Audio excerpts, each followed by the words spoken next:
looking at our bold predictions for 2024, now DePIN is a decentralized physical infrastructure network. It's basically a name for a blockchain network that uses tokens to incentivize communities, not corporations, to build physical infrastructure networks. A new era for Web3 games arrived. There's going to be a lot of AI overlap with a lot of the blockchain programs with these on-chain agents. Welcome back to another episode of the Ben Bergs podcast. I'm Ben, your favorite high school dropout and founder of Collective Shift. Alongside Ms. Bergs, your favorite MBA and COO of Collective Shift. Join us as we bring you world-class crypto research and strategies to help you dominate this crypto bull market, as well as behind-the-scenes view of us scaling a fully remote subscription research business. And today we are looking at the 2024 crypto outlook and predictions. What do the team and Bergs and I think is going to happen in 2024? We've analysed and synthesised a lot of information from a lot of the big funds that have been out and given their predictions, and we've sort of put together what we think are the most common themes that are going to happen in 2024 and how you can take advantage of that. Where is Bitcoin going? Where are the sectors that are going to run? And where you should be placing your money. So really, if I kick off, the most common themes that we think are going to play out in 2024 stems around a few different areas. One is that we do think Bitcoin hits a new record high in 2024 as we head into the post-halving era. Those 12 to 18 months post-Bitcoin halving is the most bullish and historically the best for price.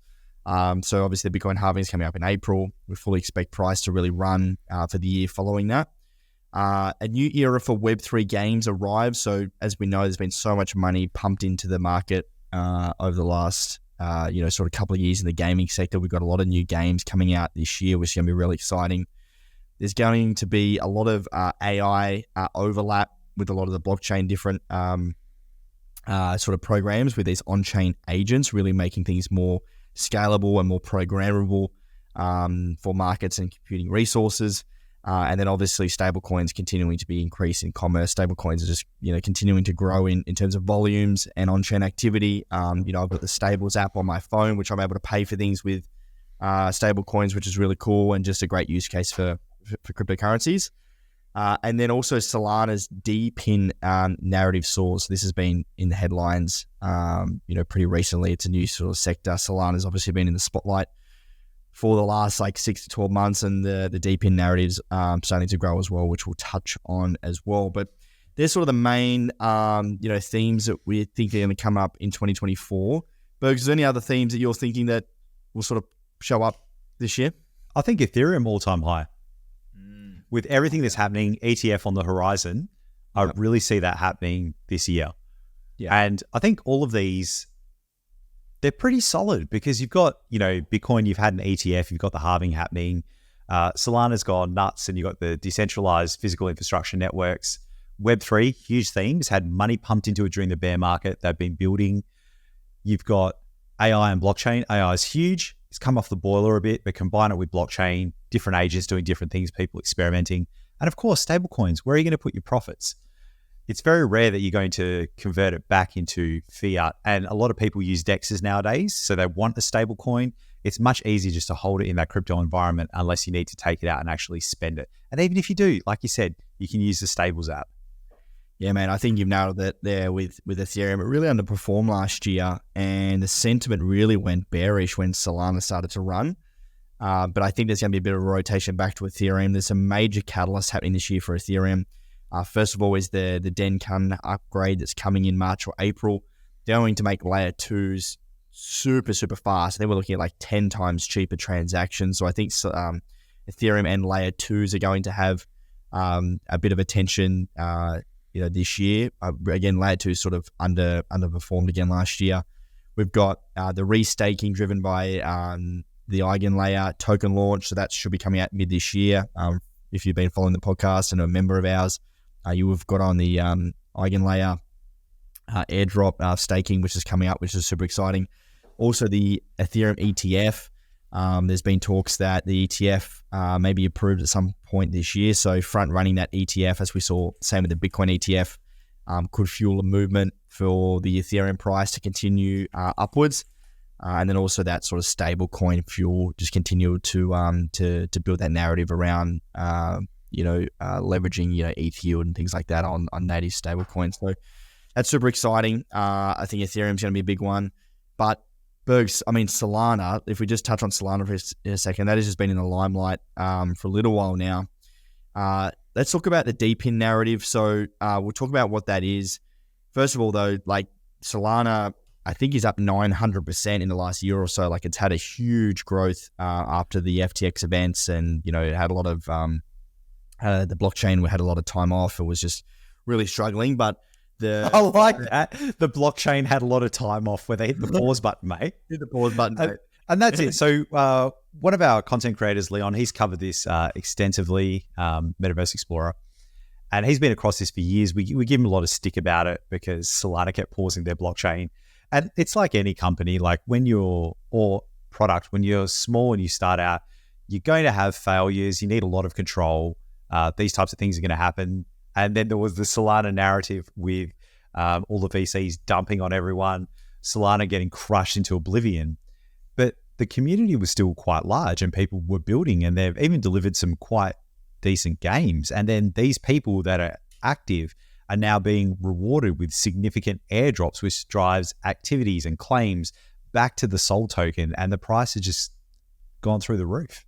Yeah. People are cracking the shits with ETH because it costs so much for gas fees to move stuff around, where on Solana, it's like a cent and it's close to instant. So people are wanting to have that crypto experience and not get absolutely slaughtered and lose their money and pay a lot on Ethereum, the things that we're all used to. And that's why the narrative has really shifted to Solana. Yeah, 100% Bergs. And that upgrade that they went through recently, the Fire Dancer upgrade, obviously really has been a significant catalyst and strengthen the Solana network. And then they've also got another upgrade coming mid this year, which is the Franken Dancer, which may arrive in the first half of the year, which is really just growing the Solana ecosystem and made things a lot better. But this DPIN narrative has been sort of the top of people's top of sort of conversation at the moment. Now, DPIN is a decentralized physical infrastructure network. It's basically a name for a blockchain network that uses tokens to incentivize communities, not corporations, to build physical infrastructure networks. So think mobility, electric vehicle charging, telecoms from the ground up, etc. So in the world of large-scale infrastructure, we're witnessing a shift from the usual top-down approach with the emergence of DPIN. Unlike the traditional model led by a central authority, DPIN champions decentralization, spreading decision-making across the network for increased capability. So one of the projects that we actually spoke about in our member community not that long ago was Hive Mapper. So this was one of Matt's underrated altcoins for the year. And what Hive Mapper does is it offers a token to drivers who install a dash cam, they're like physical drivers driving a car, to collect mapping data as they drive around. And this basically renders, the render allows anyone with excess GPU power to connect their hardware to its protocol to earn by providing computing power for customer use cases such as machine learning. So very similar to the wireless network Helium, which is a 5G mobile network. You basically just get paid to utilize this hardware to build out the software using your data, which is kind of cool, Bergs. I've seen this before. So back in the day, we used to have SETI and protein folding. So SETI was like SETI at home. It was some, satellite thing, and they would get massive images from space, and they would need people's extra CPU compute in order to solve these problems to then render those images. And protein folding was a similar thing. So they're working at different proteins in the body, need massive compute. This is before cloud and everything like that.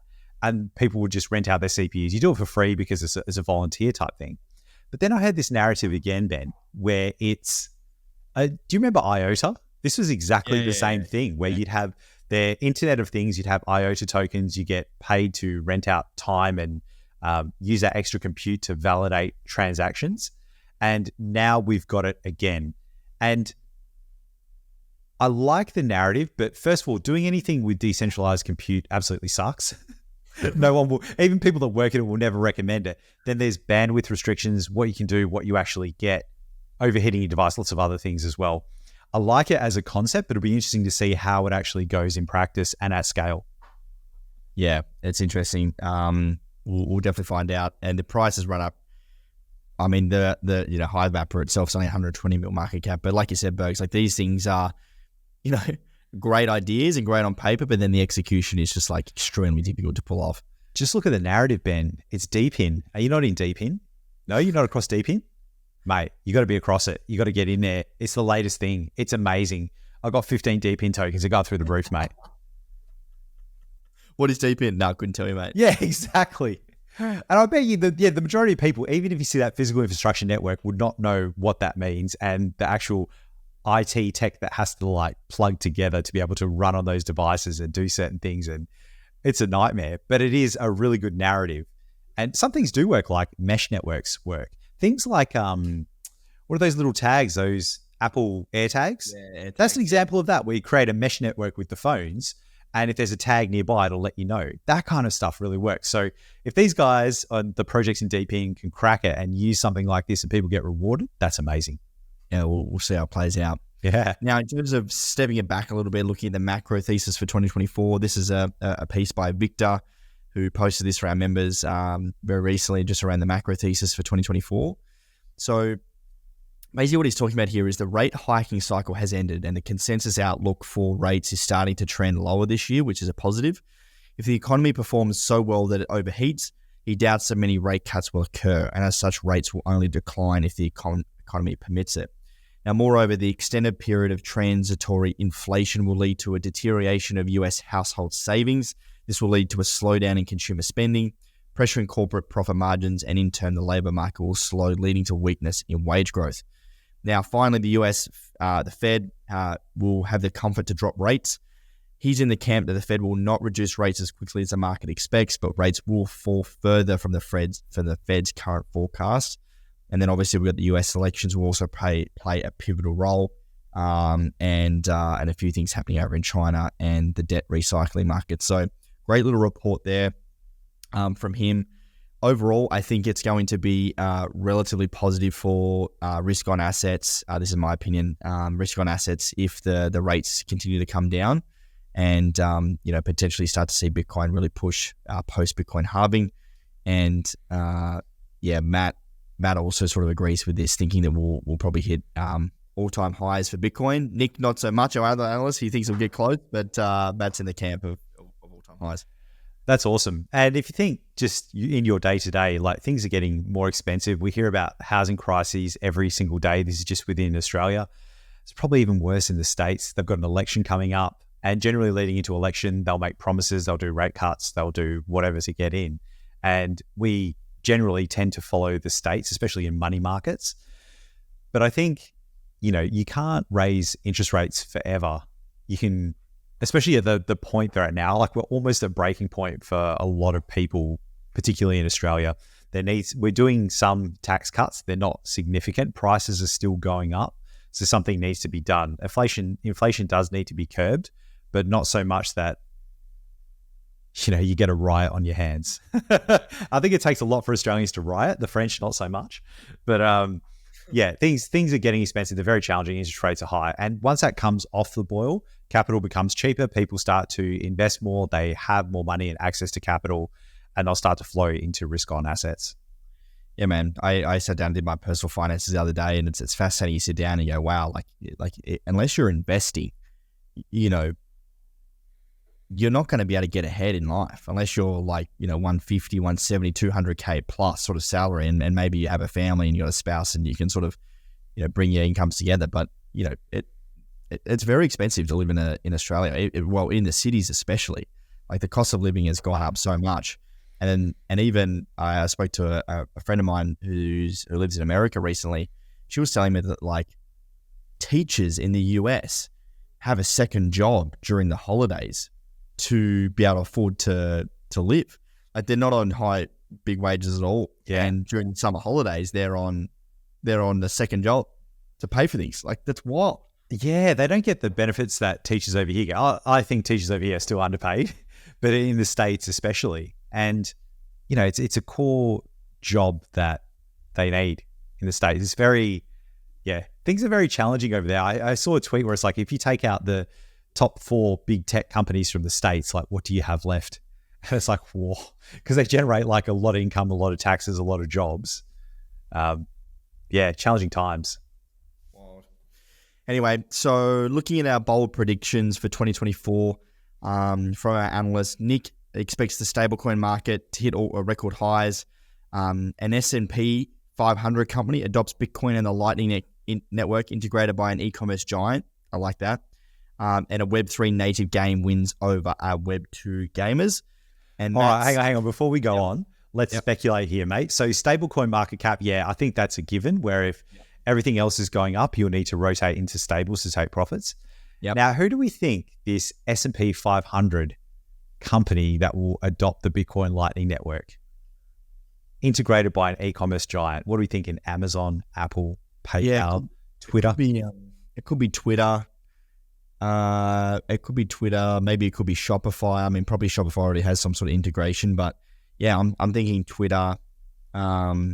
Maybe Amazon. I mean, that's a stretch, I think, this year. But if Shopify goes and then Amazon come on board, or mine's actually, they do move a bit slower, but I think Apple, because for years they've been talking about building in different types of wallets, particularly Bitcoin ones, into their phones and into their Apple hardware.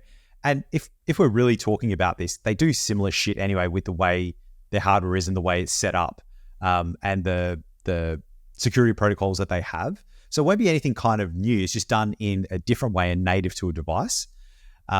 So they definitely have the capability there. And could you imagine if you just had a phone and it was a common phone like an iPhone and it just came with a Bitcoin wallet in it? It was a hardware wallet already. That would be cool. How crazy is that? That would be very cool. The reason I think Twitter, the reason I don't think Apple is just because of how restricted they are on anything. Like, even think about it, like our 30%, Apple Store, App Store sort of revenue thing. Well, I don't think they're necessarily restrictive. I think they are for other people because they want to own and control everything. So if they own it and there's an opportunity, I think they'll go for it. And I think especially among younger people, where I've heard this so much, where housing's so expensive, wages are quite low for younger people, that they're starting to invest in crypto because it's one way to leapfrog a generation, because the risk is there, but the reward is also there. Whereas if you just invest in like shares, it's unlikely that you're going to get the multiples that you're seeking to accelerate your wealth. So that's it. And Twitter's already said as well that they are going to start integrating crypto payments. So it'll be interesting to see which one they actually choose and how they do that. So Twitter, or X, just announced or just launched in the last sort of week or two, X Payments. I saw that. Yeah, the account. Yeah. So funny. We'll see. There's no text. There's no anything.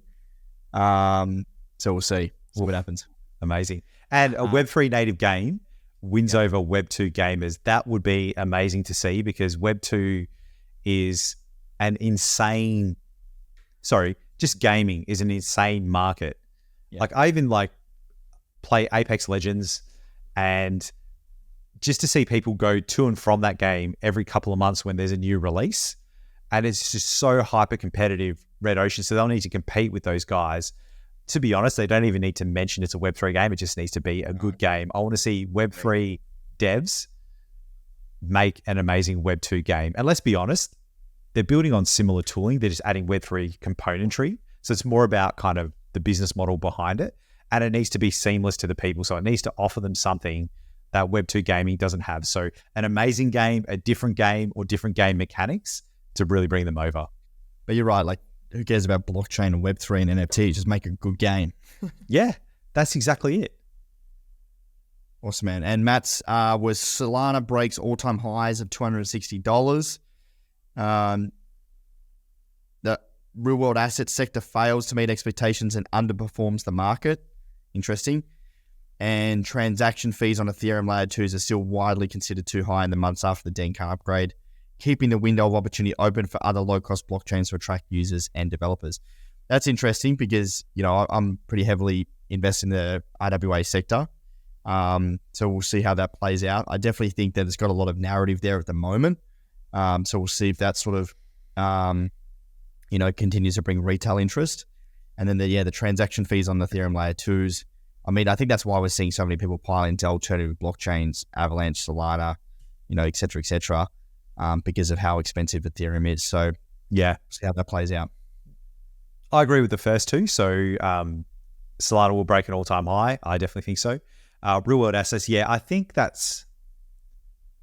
it's a boring thing. And I think if you're in crypto, I don't know if they're really going to go towards this or if it's going to get traction. I know a lot of people that have been trying this for years in real estate and gold and a few other things, and it hasn't really taken off. I don't see how that will actually take off now. Even things like flat coins, I don't think they will really take off. And transaction fees on Ethereum layer 2 are considered too high. That's interesting because from my perspective, they're really, really cheap. They're more than Solana, but they're cents, right? And they're almost instant. And Matt could be talking about Ethereum L2s and they're settling on L1. That could still be expensive, having to go between the two. Yeah. But that's interesting, like attracting low-cost blockchains, attracting users and developers. Because the chicken and egg problem, right? Like if you've got all the developers, they'll make the stuff, and if they make good stuff, people will come. If the people are over there, then that's where I want to go because everyone's there and they're already using that technology. Yeah, I think that's why we're seeing so many competitive. That's why Solana's run so good, and I think that sort of, confirms Matt's thesis here is that Solana will continue to run based off the fact that Ethereum is still expensive to operate. So, yeah, we'll see. It's interesting where maybe Solana's like there could be a two-speed kind of thing here, where Solana is a thing you just barrel in, you do what you want, it's amazing, you have fun, you play games, you get NFTs. If you got something serious like an expensive NFT, or you want to send a decent amount of money or whatever it may be, you start doing those on L1s like Ethereum. Yeah, and that's where the security comes in, right? Like, why is Ethereum so good and why is it expensive? Because it's not going to disappear. It's very secure. It is slower. It's more expensive, but you've got the backing of the whole Ethereum community, not just a new blockchain. So absolutely, cool, man. So interesting. To wrap things up, our forecast is really and this is back to the macro a little bit, but the forecast is for looser monetary and fiscal policies around the world in 2024, driving the price of hard assets higher, i.e. Bitcoin. As asset owners experience a greater sense of wealth, they will consume more and speculate more, leading to a repeat of euphoria. While we don't know when this will occur, we are confident it will return, and it's simply a matter of time. And I think that's really lined up with the post-halving events. We bring in lower rates, we start to print more money, assets go higher, people speculate, and we bring on a bull market. Hopefully that plays out later this year. Amazing, mate. Bring it on. Bring it on, guys. Thank you so much for listening. If you like this episode, if you found it valuable at all, we'd love for you to give us a follow on the podcasting app that you're on, whether you're on Spotify, Android, Apple Podcasts. Leave us a follow or subscribe. It helps us grow the podcast, gives the algorithm what it needs to keep showing us to new people. And if you're on YouTube, leave a little subscribe. It really does help us out. We thank you so much for listening, and we'll see you on the next episode. Thanks, champions.